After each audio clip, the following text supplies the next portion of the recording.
So I just used a couple of zip ties to secure the gasket to the oil pan while I put it up in place. It does help if you have a friend. We'll go ahead and now use our new 10mm oil pan bolts. These are the ones with Loctite. There's a couple different size bolts used on this oil pan. So as you're putting them in, you're gonna have to remember which ones go where. Obviously, a majority of them are this. Once we get a decent amount of these started, we'll cut the zip ties, but the whole point is just to maintain alignment of the gasket.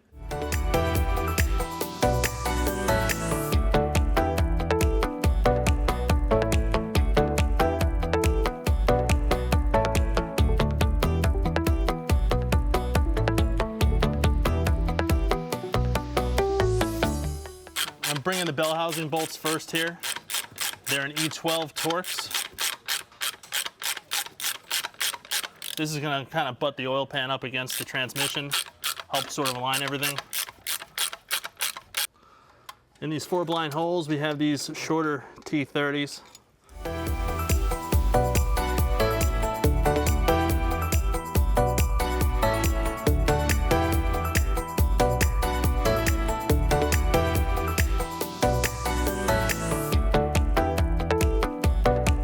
We have our longer T30s up here in the front.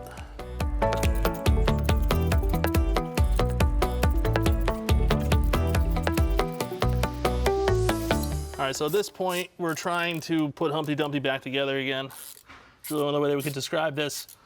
Remember, the power steering line runs down the side of the engine block, whole bunch of brackets, you know, just loads of stuff. So I'm just running these 10mm down. I'll get these bottomed out first. Then we could look at the torque for it. All of this stuff is really small, so we're probably looking in like the 10 to 15 Nm range, probably 10 Nm being an M10 or an M6 rather.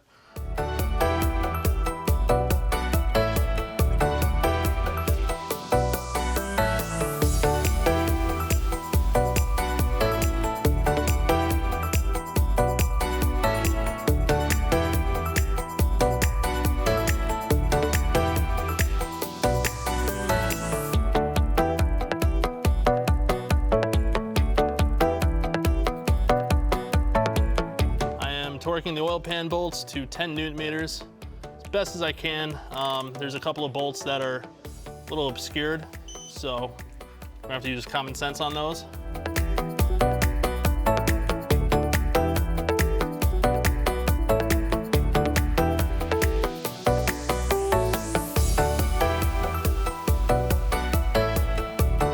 There isn't a specific torquing sequence on this, however, I'm trying to move around the oil pan and torquing different bolts as I go around. I want to draw this thing down as evenly as possible. It's a pretty large piece, and you don't want to distort it or damage the gasket while doing this.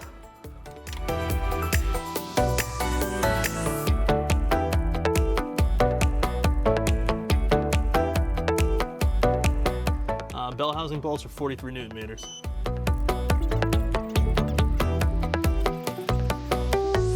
Now that the oil pan has been reinstalled, we can go ahead and start plugging things back in and reinstalling pieces that we had to remove. So first we're going to start with our electrical connector here. This harness has our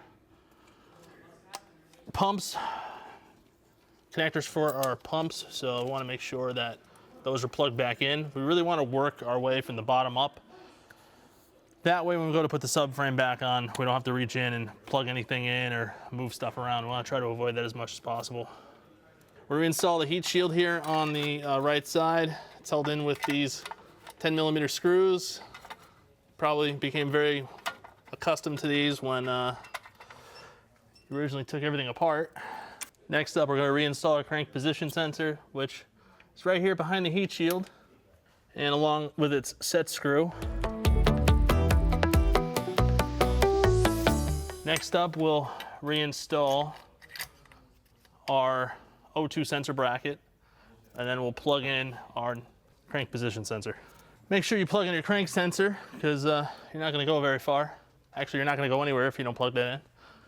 All right, we're going to install our heat shield here on the left side. Again, 10mm screws. It's all 10mm almost all the time from here on out. until you put the subframe in. Then it's not 10 mil anymore. And then we're just reinstalling this oxygen sensor bracket. I actually don't remember removing this. Maybe I did. But if you're wondering what size nut holds this down, it's 10 mil.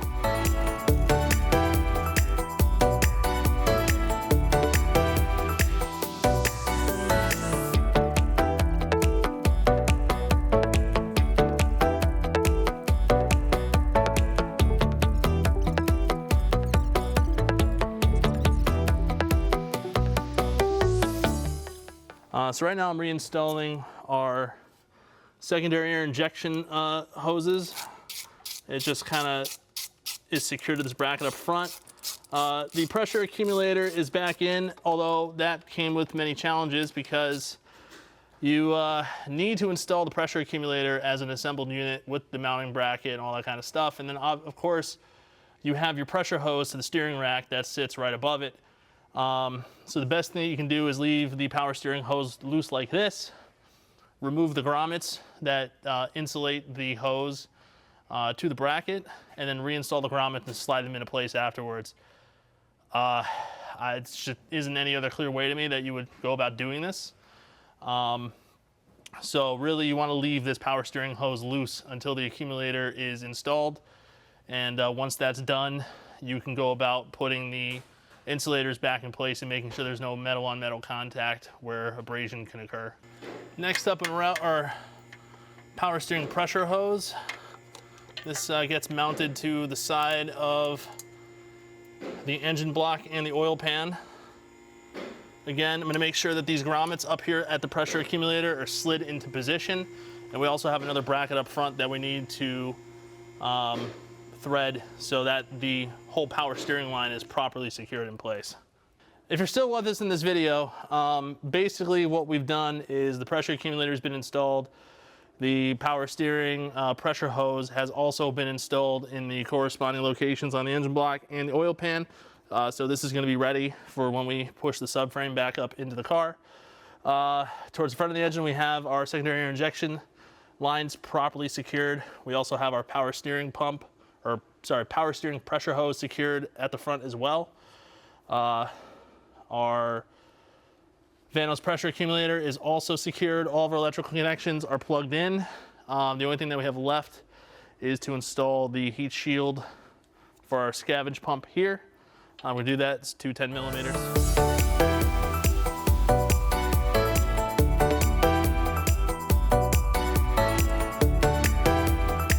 We're going to secure our Vanos accumulator pressure line here to the engine block. This spaces the entire line out, so very important that this gets reinstalled.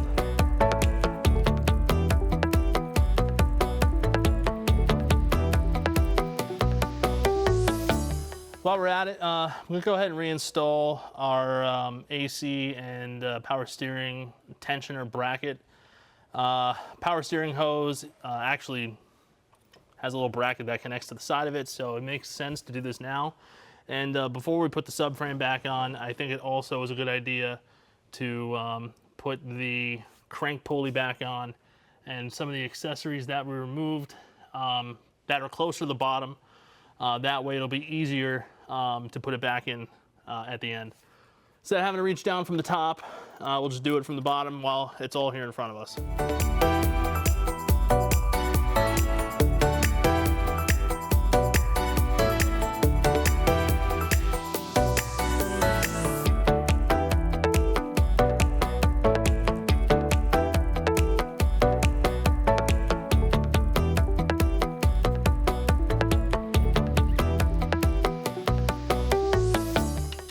There wasn't a torque spec for this bracket in TIS, but seeing as it's M6 screws, I'm going to go ahead and torque it to 10 Newton meters, which is basically the standard.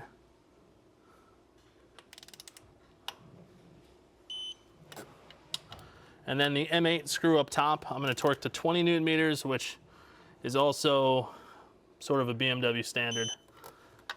Surprisingly, no information on this, but you know, we have some generic information that we can go off of that is reliable enough. Phone ringing. Now we're at the point where the subframe is going to go back up into the chassis of the car. Everything's been buttoned up underneath.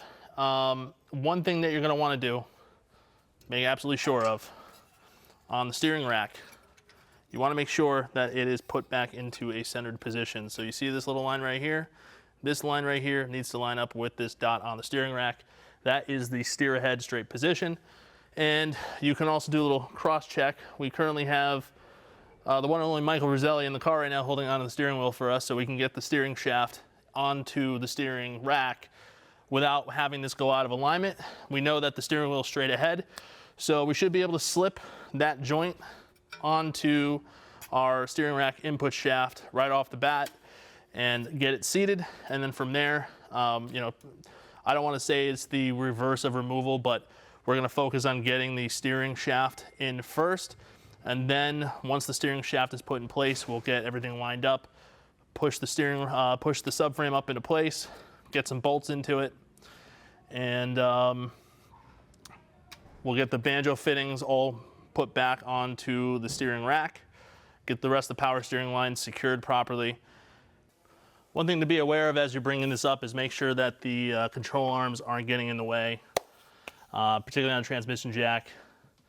All right, so we're gonna take this return line, get this up over the top of the steering rack because that's where it needs to go. We'll also just try to pre-position it a little bit, just so we have reference for where it needs to go.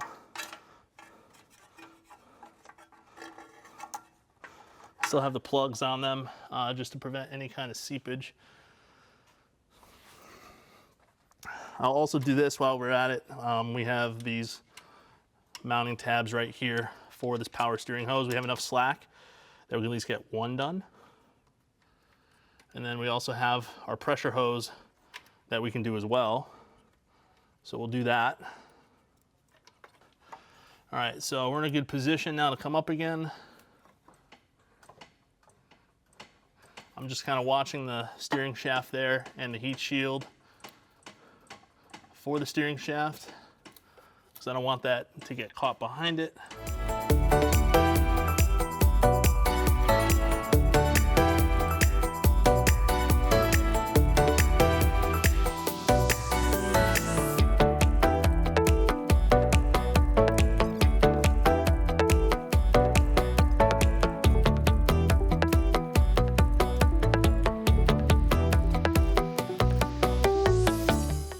Now that I got the subframe up in a position, you know, one thing to note, you got to get the studs for the engine mounts to go in place. So I use a pry bar to kind of pull the subframe back into location.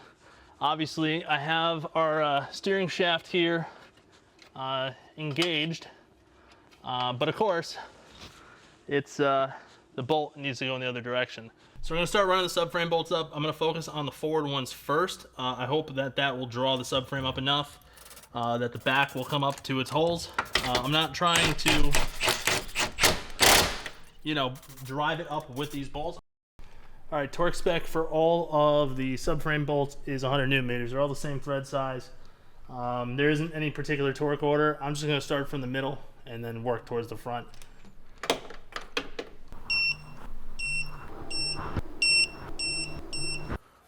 Torque spec on the steering joint bolt is 22 Newton meters.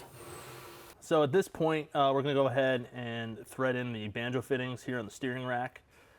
I don't really know how you would go about ever putting a torque wrench on these because of the amount of space. So realistically, you just have to trust yourself, aka the 150 to 300 pound gorilla on this end of the wrench.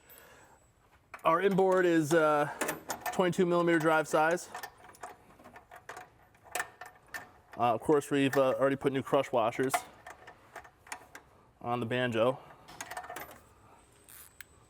I'd say there's generally not a need to replace the banjo bolts themselves. As long as they're clean and there's no restrictions, you're fine. One thing to note though, the smaller banjo fitting here, if that is a standard style banjo fitting on this car, not one with the pressure valve inside, you want to replace that or update it to the one with the pressure valve. With the subframe there, not really going to be able to torque any of that stuff. So really just have to use your best judgment, and what you're trying to feel is the banjo bolt bottoming out and starting to crush those aluminum washers. Obviously, when you reinstall the banjo fittings, make sure that you're using new washers. They're normally aluminum from the factory. You could, of course, use copper, but aluminum is preferred on this system. And lastly, we're going to go ahead and plug in our Servotronic solenoid connector, and also make sure that it is clipped back onto the little clip here on the subframe. All right, we're going to reinstall our tie rod to the knuckle here using a brand new locking nut. Remember, it's going to be a 21 millimeter nut and a T40 counter hole.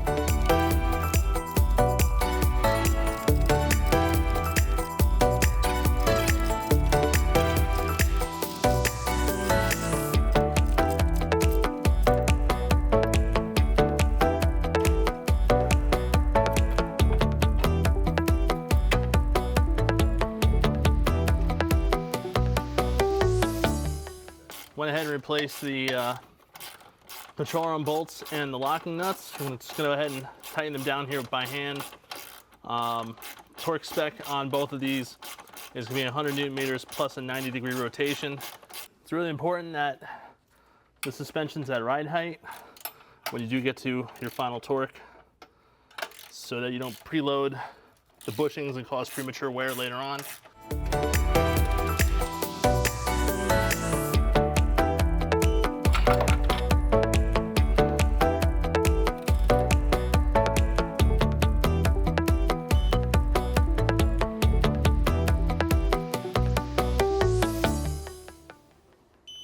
Torque spec for the sway bar link nut is 65 Newton meters.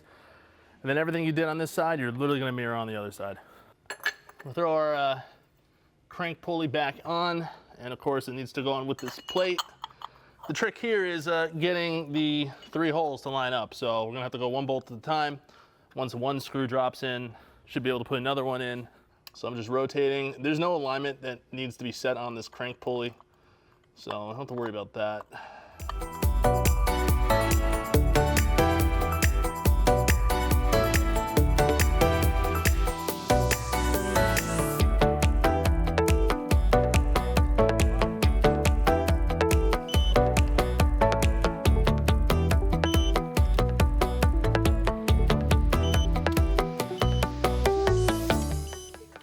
All right, I'm putting the power steering pulley back on.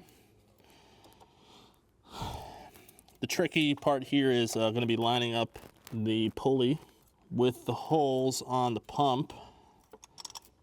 All right, we're going to get the water pump pulley back on the water pump hub. There's offset here, so you have 4 holes, but you can see they're not equidistant. So you want to make sure that you match it up to how the water pump hub for the pulley is. In this case, I've aligned it so the narrow section's up at the top. It's going to help line it up. First, we're going to reinstall our water pump and alternator belt. It's the 6PK 1432 size belt.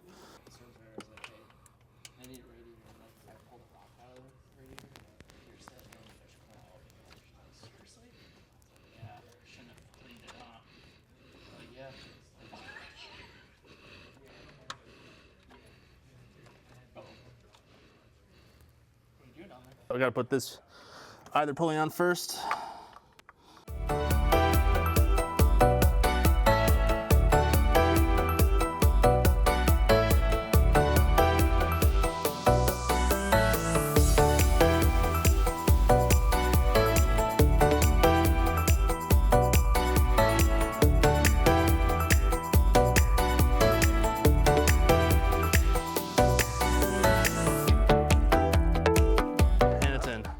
Tighten our water pump pulley bolts.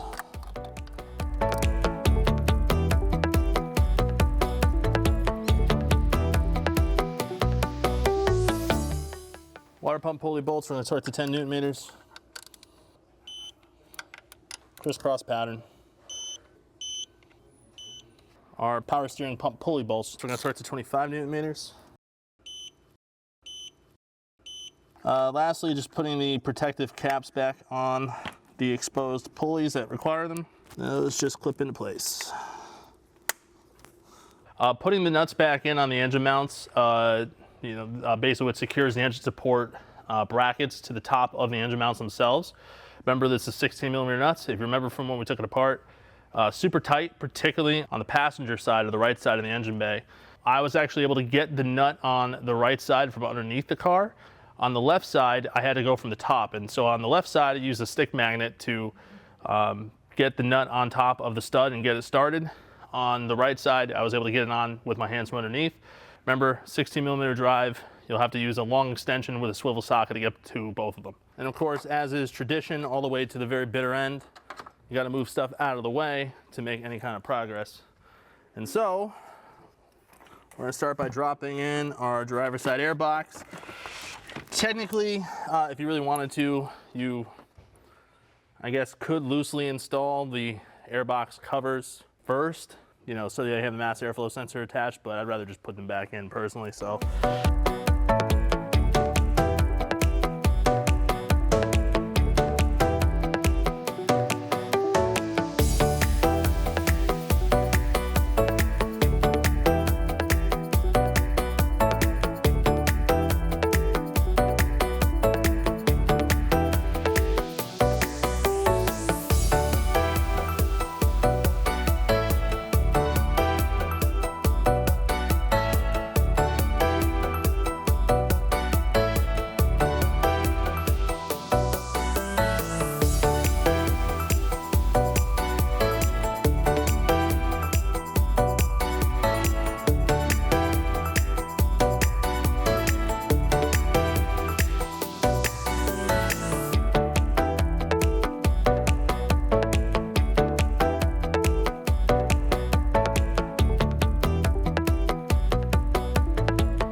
We're going to be putting oil in the engine, 10W60 liquid moly, and I mixed a little bit of Ceratec in it. 1 bottle of Ceratec is good for 5 liters. This engine takes 10 liters of oil, although we're probably going to have to add a little bit more because obviously we drained a lot of oil from this engine. Also, because we did drain the power steering system, we're going to add a little bit of liquid moly CHF11S.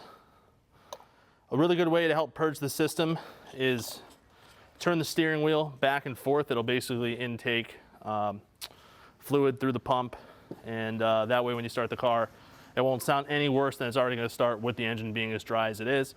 You could, of course, crank the engine. However, since this is not a new engine and there's still oil in it, it's going to be fine to start without cranking over. It should build oil pressure right away, but do keep your eyes on it just in case.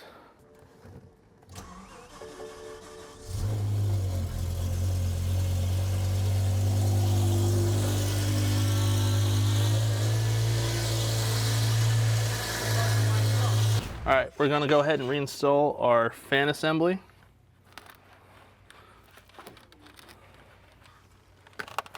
Key here is to make sure that nothing gets caught on the way down. And remember, we're gonna have to zip tie our electrical lead for the fan back onto the shroud because we cut those zip ties. I'm gonna go ahead and slide our connector kind of into place. And while it's still up, I'm gonna go ahead and just re-zip tie this wiring back to the fan. And then once we get to a certain point, we need to kind of flip out these mounts on the side of the fan that hook onto the radiator itself. And there we go, dropped into place. So this whole assembly is secured with these T30 self-tapping screws, so we'll just put those back into position. And also make sure that the whole assembly here lines up. And these are T25 screws, not T30. And you don't have to make these crazy tight, it's just screws into plastic, so once the screw bottom's out, just stop. Remember, these lines are secured, so you want to make sure you get the routing correct on this. So you can see right here, this line here clips into this, but then this line here clips into the top of this cover, and then this line, which originally clipped over here, has its own little tabs that just press into the top of this plastic piece, and that's what locks it in position. And then This is the rest of our radiator support. This is actually the radiator support. And our hood release cable that comes to the catch over here, clips onto that. So do this now while you have a chance.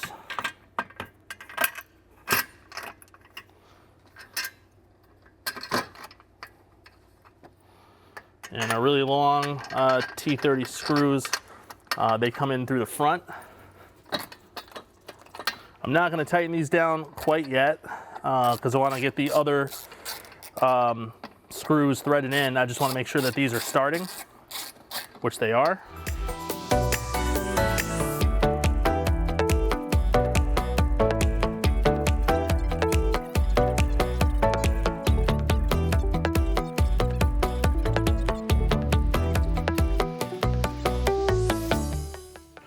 And then we have our screws here, which these physically affix and lock the radiator in place. So we'll get these started by hand.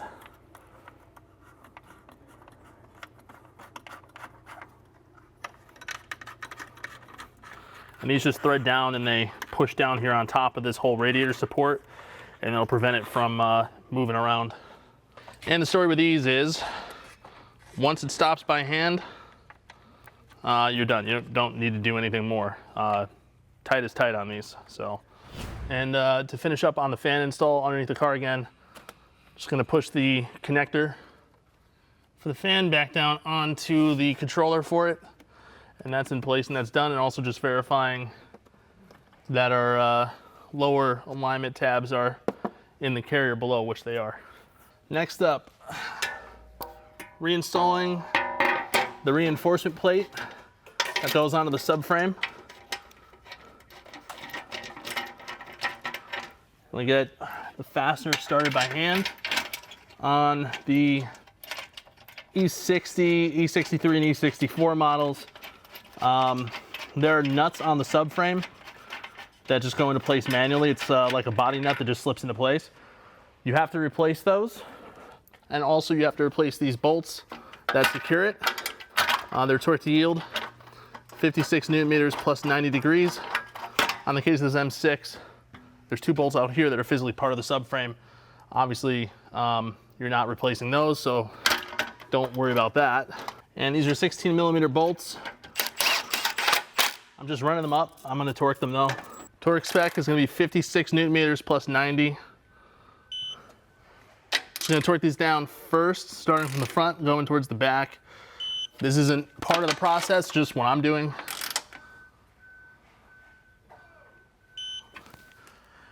And if for some reason your car is missing this reinforcement plate, it's probably gonna be a good idea to get it and install it, because as its name suggests, it is a reinforcement plate for the subframe. It does provide some structural rigidity.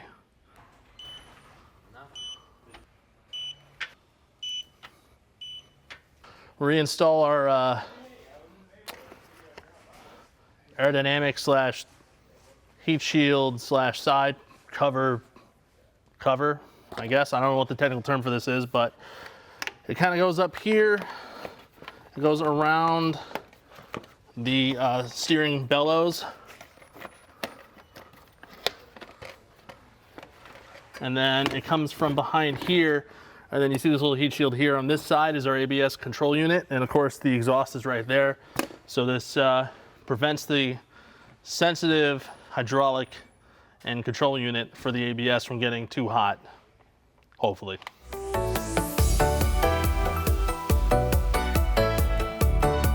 This little shield is held on with 3 8mm self-tapping screws. Basically the same screw that holds on the splash shield.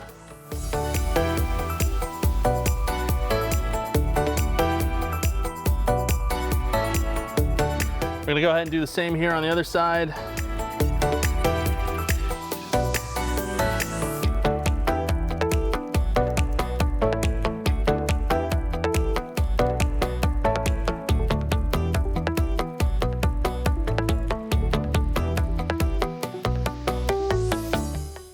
Next up, we're gonna install our forward splash shield back into position. This whole piece is gonna tuck up behind the front bumper cover. And then there's like a tab with some studs on the side. We wanna go ahead and get that lined up. And you also wanna make sure that the fender liner is in front of this forward splash shield. The body screw or the body nuts for the screws are on the splash shield itself.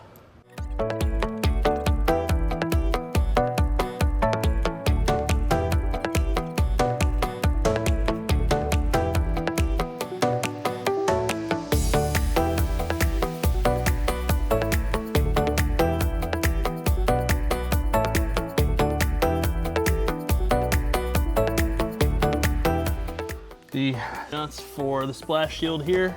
I'm gonna go ahead and drive these up. Lastly, we're gonna go ahead and throw our rearward splash shield up under.